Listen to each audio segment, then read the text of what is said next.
Hey guys, Paul here with Late Night Games. It is April 18th, day 18 of the VEDA challenge. We're still going strong.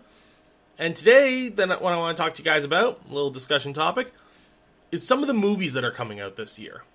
Now, for the first time in a long time, I am honestly and wholly excited about the games that are movies that are coming out this year. The most current ones that are on their way out right now is Iron Man 3 and the new Star Trek movie, Into Darkness, both of which look phenomenal. I'm really excited to see who Cumberbatch's character actually is. It's been confirmed that he is part of Star Trek canon. He is a pre-existing character. But beyond that, they haven't said who he is, so it's a lot of speculation. And I've seen a few different theories on who he is, and all of them seem like they could be freaking awesome. Plus, Cumberbatch is just a great actor, so I'm excited for this movie. Very excited. There's also the new Iron Man movie, which Iron Man movies are just always awesome, and the Mandarin is a great villain. And the new Man of Steel trailer just came out. There's a lot of trailers that have come out this past week, and these trailers have got me quite excited. Now, after all these trailers came out, while I was letting yesterday's video upload, I decided to start watching a bunch of other trailers. And I saw one of them for a movie that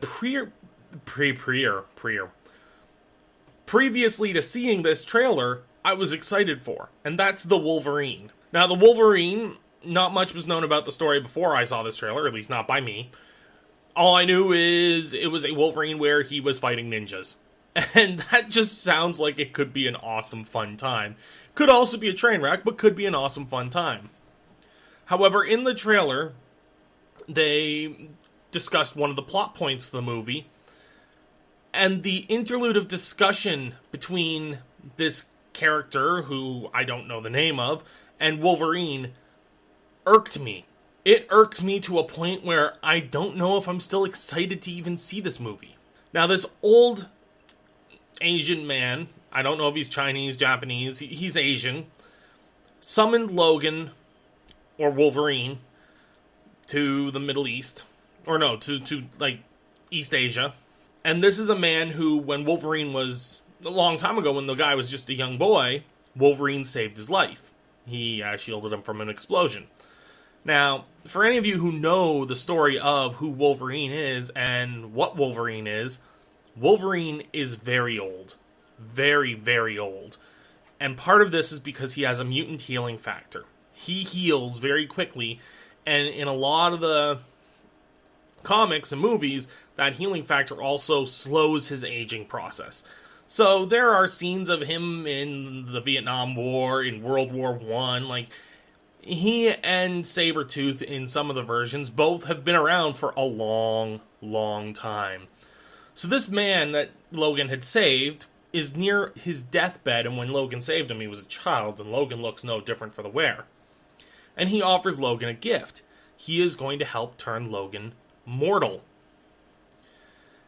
Now, this isn't what bugs me, because it is possible in some of the other X-Men universe, some of the other Marvel mythos, to reverse the mutant X gene, or suppress mutant healing.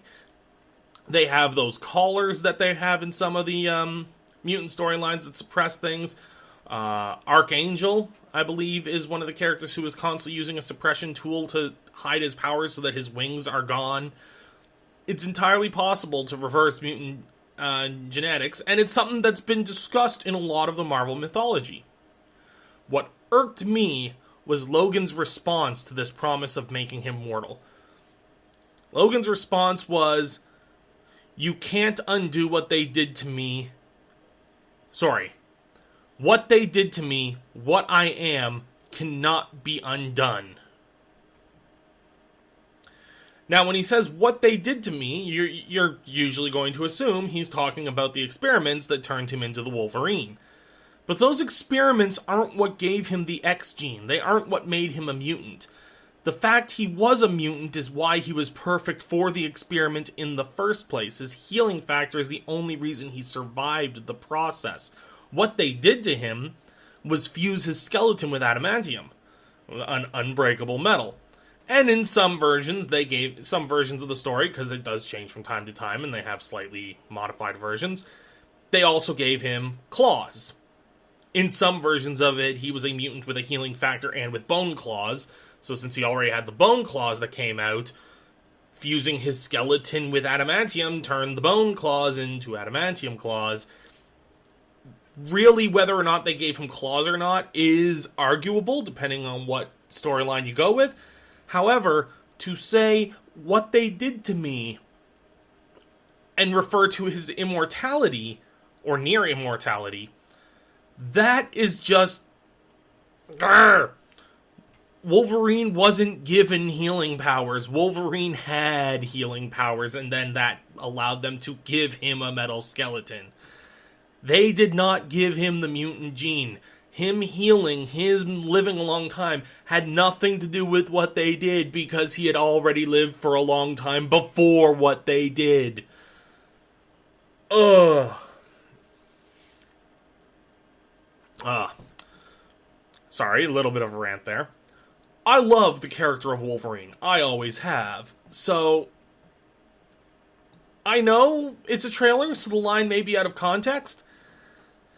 Still, that one exchange of conversation, that one line, took away almost all the excitement I had for the movie as a Wolverine film. I'll still probably watch it. It'll still probably have some good action scenes, and it'll still probably be a fun movie, but all my excitement towards a new Wolverine story, completely out the window, especially if they try to say that he became a mutant because of the experiment, and they do try to make that now canon. That'll just... I'll be done. Nope, just done with the movie. No more. That I can't take that. That's more than I'm willing to spend my care for the character for. There are only so many things you can retcon on a character before it's no longer the same character. It would be like making it so that kryptonite wasn't actually radioactive rocks from Krypton, but it was something Lex Luthor invented after stealing Superman's DNA and reverse engineering it to create something that counteracted his ability to absorb solar radiation, and that's how it kills him. It's like a negative solar field that blocks out the ultraviolet rays with its own radioactive decay, and it was something Luthor created and Luthor manufactured, and that's why it was never an issue before. And while this is all inventive, and I can't believe I just came up with that on the spot, that would not be kryptonite. That would not be the kryptonite from the Superman universe. That would be something different. That would be wrong. Just wrong. Anyways, guys, aside from the Iron Man and the Superman movies that are coming out, there's also the new Star Wars movies in development. I don't know if they have a release date or even a release quarter for those yet. I'd have to do some research into it.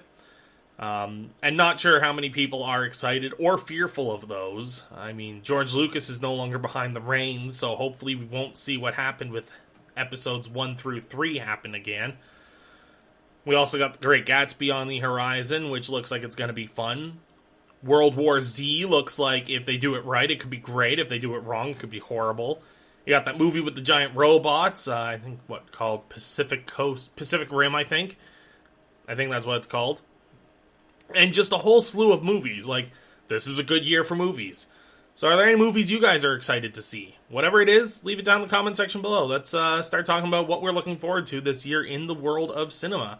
Or have you become so jaded with cinema lately that you just don't care anymore, and there's no movies that really excite you because they've lost their art and they've just become myriads of explosions? Let me know what you guys think down in the comment section below. I'll talk to you guys tomorrow. Take care.